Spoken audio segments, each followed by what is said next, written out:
fire chief comes in and says, you got a direct order. And I'm sitting in Jose's office because we're discussing a lot of these cases, Simon's buildings.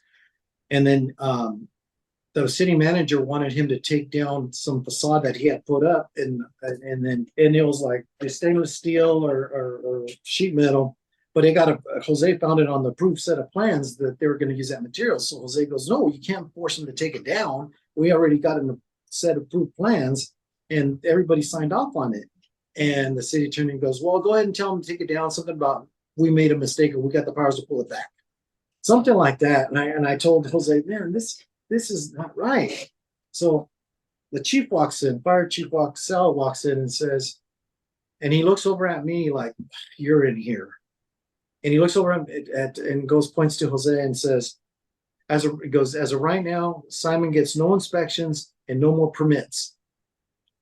And then Jose goes, well, he has permits on a lot of his buildings. He can request inspections. He goes, no, you didn't hear me. From right now, tell all your staff they don't issue permits and they don't, to Simon, and he doesn't get no inspections. And I'm sitting there go, I said something like about, wow, the building official got that much power, huh?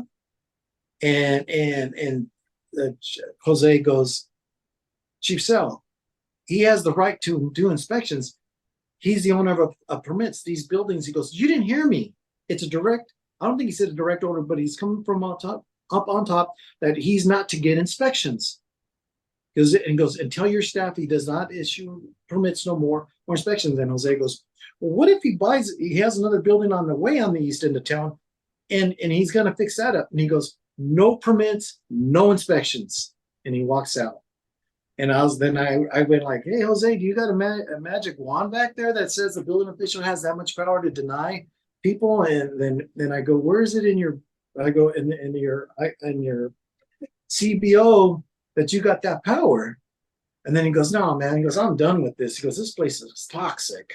And the next day he gave his letter of resignation, 2 weeks.